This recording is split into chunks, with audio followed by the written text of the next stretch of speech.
Dear students, welcome back to your favourite channel biology knowledge point. So आज हम discuss करेंगे बच्चे the living world chapter के MCQs, जो कि आपके एमसीक्यूज़ नीट एग्ज़ाम के अंदर आए हुए हैं। वो सब क्वेश्चन हम डिस्कस करेंगे। तो सबसे पहले आपके सामने क्वेश्चन नंबर 1 है, biological organization start with. Biological organization start किसके साथ होती है? तो आपके सामने 4 ऑप्शन है, मोलिकुलर के लेवल पर, सेलुलर लेवल पर, ऑर्गेनिज्मिक लेवल पर और एटॉमिक लेवल पर। सो आप जल्दी से इस क्वेश्चन का आंसर ढूंढें। सो आपको ये क्वेश्चन आना चाहिए बच्चे, ये बहुत इजी क्वेश्चन है इस चैप्टर का।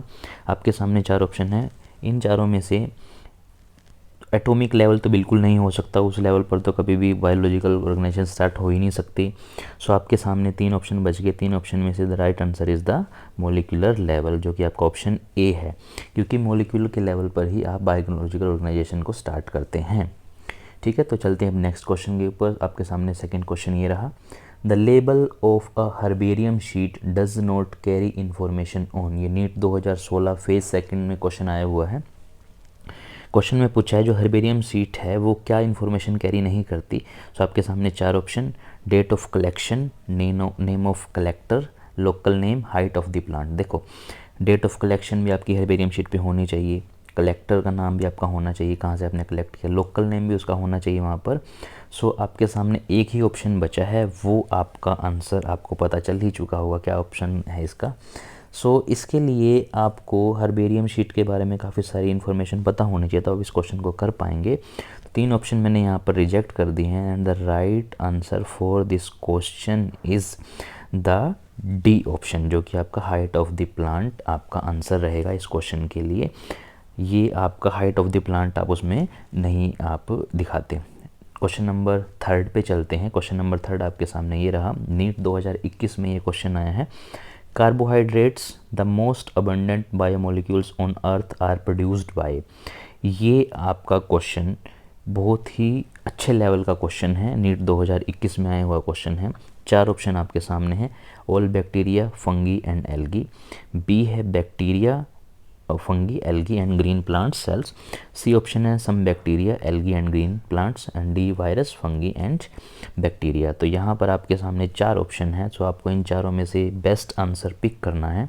सो जल्दी से आप सोच लो इसका आंसर क्या हो सकता है। मैं यहाँ पर आपको दोबारा क्वेश्चन समझा देता हूँ। कार्बोहाइड्रेट्स मोस्ट अबंडेंट मॉलिक्यूल है और कहाँ से प्रोड्यूस्ड होते हैं, सो वो आपसे पूछा गया है।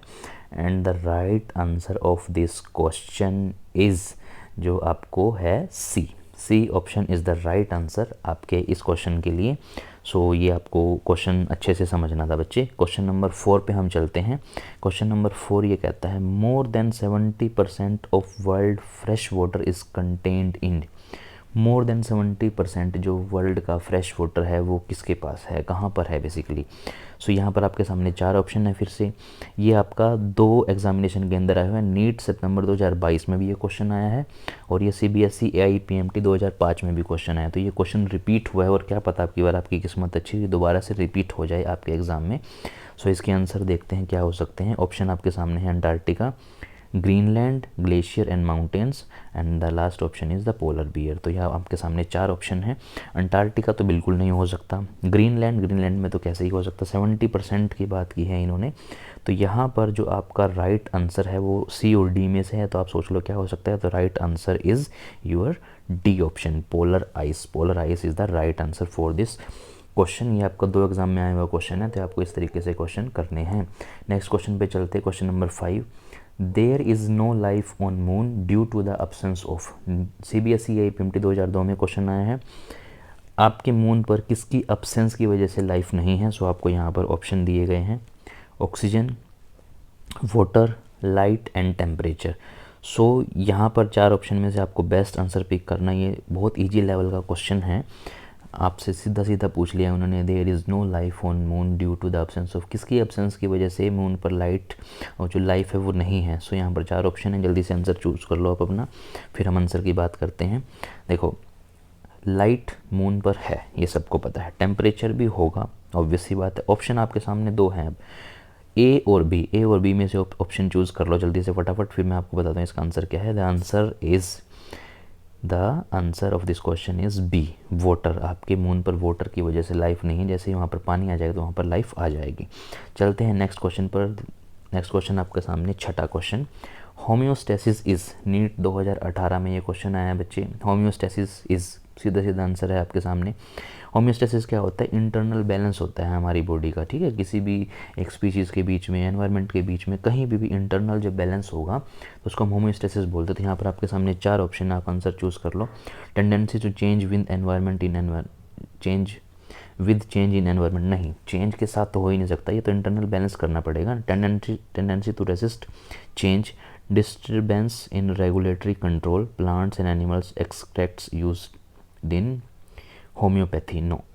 इस ऑप्शन के लिए जितने भी 4 ऑप्शन है यहाँ पर आपको बेस्ट ऑप्शन चूज़ करना है।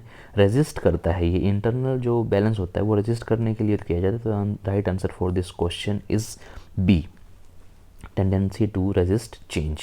ये इस क्वेश्चन के लिए आंसर था आपका। अब हम चलते हैं हमारे नेक्स्ट क्वेश्चन पर, जो कि रहेगा आपका 7th क्वेश्चन। 7th क्वेश्चन 2017 में आया है नीट एग्ज़ाम में। क्वेश्चन है, the most important feature of all living system is to be. तो मोस्ट इंपॉर्टेंट फीचर की बात की है लिविंग सिस्टम के लिए। सो ऑप्शन आपके सामने 4 है। Utilize oxygen to generate energy, replicate the genetic information, produce gametes, utilize solar energy for metabolic activities. तो आपके सामने 4 ऑप्शन है। मोस्ट इम्पोर्टेंट फीचर पूछा गया है ऑल लिविंग सिस्टम का, तो आप जल्दी से आंसर इसका चूज़ करो क्या हो सकता है, फिर हम इसके आंसर पे चलते हैं। इसका आंसर क्या है? तो आपके सामने 4 ऑप्शन है क्वेश्चन नंबर 7, और पूछा गया है most important feature living system का, और नीट 2017 में ये क्वेश्चन आया है। बहुत ही अच्छा क्वेश्चन है, जल्दी से इसका आंसर चूज़ करो क्या हो सकता है। तो मैं आपको आंसर बताता हूँ। The right answer for this question is आपका है B option, replicate the genetic information. आपकी जो लिविंग सिस्टम होता है वो जेनेटिक इन्फॉर्मेशन को पास आउट करता है। नेक्स्ट क्वेश्चन आपके सामने ये रहा, नीट 2019 में क्वेश्चन आया है। Select the correctly written scientific name of mango which was first described by Carl Linnaeus.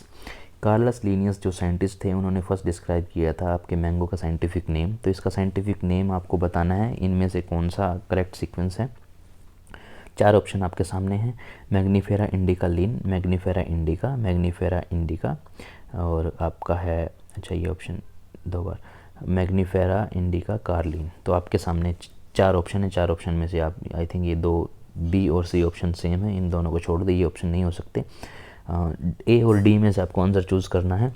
And the right answer for this question is, आप कभी भी साइंटिफिक नेम में कार्लस लीनियस अगर आपका ऑप्शन है तो आप सिर्फ लिन लगाएंगे, और मैग्नीफेरा इंडिका आपके मैंगो के लिए यूज़ किया जाता है। राइट आंसर इज़ द ए। अब हम चलते हैं नेक्स्ट क्वेश्चन पर हमारे, जो कि रहेगा 9th question. Which of the following is against the rule of ICBN। ICBN international code for botanical nomenclature के अगेंस्ट कौन सा रूल है? CBSE PMT 2011 का क्वेश्चन है। ऑप्शन आपके सामने 4 हैं। ऑप्शन ए कहता है hand written scientific name should be underline करने हैं आपको। Every species should have a genetic name and specific epithet. Scientific name Latin word should be italicized, और ये आपको स्मॉल लेटर से स्टार्ट हो रहे हैं। तो आपके सामने 4 ऑप्शन है, और पूछा गया है अगेंस्ट द रूल, रूल के अगेंस्ट क्या है इन चारों में से। जल्दी से आप सोचो आपका आंसर क्या है, देन इसके आंसर पर चलते हैं। इसका आंसर क्या हो सकता है? बहुत ईजी क्वेश्चन है ये तो। ऑप्शन आपके सामने 4, question number 9, and the right answer for this question is D. Small letter में आप नहीं लिखते, ये अगेंस्ट है। सो ये आपका 9th क्वेश्चन था। अब चलते हैं हमारे लास्ट क्वेश्चन पर, जो कि आपका 10th क्वेश्चन है। Employment of hereditary principle in the improvement of human race is, ये पूछा गया आपसे। CBSE AIPMT 2003 का क्वेश्चन है। ऑप्शन आपके सामने 4 है। यूथेजेनिक्स, यूजेनिक्स, यूफेनिक्स, यूथेनोलॉजी। सो आपके सामने 4 ऑप्शन हैं, और बहुत इजी क्वेश्चन है। यहाँ पर आपको सीधी सीधी बात की हेरिडिटी के बारे में। हेरिडिटी में जब भी हम बात करते हैं तो हम जीन्स की बात करते हैं, तो यहाँ पर आपको समझ में आ गया होगा कि इसका आंसर क्या हो सकता है। तो हेरिडिटी है तो जीन की बात तो करेंगे ही हम, जीन के लेवल पर हम हेरिडिटी को देखते हैं। सो ऑप्शन आपके सामने 4 है। जिसका ये आंसर ठीक हुआ उसके मार्क्स 100% इस टेस्ट से आए होंगे। मैं मानता हूँ ये क्वेश्चन आपको समझ में आया होगा, तभी आप इस क्वेश्चन का आंसर कर पाएंगे। Right answer for this question is B, जो आपका यूजेनिक्स है। मैंने आपको बोला जीन के बिहाफ पर हम देखते हैं। सो ये आपके क्वेश्चन थे। मिलते हैं किसी और टॉपिक के साथ, उसके सारे MCQs के साथ। सो Thank you so much for watching and subscribe for more video.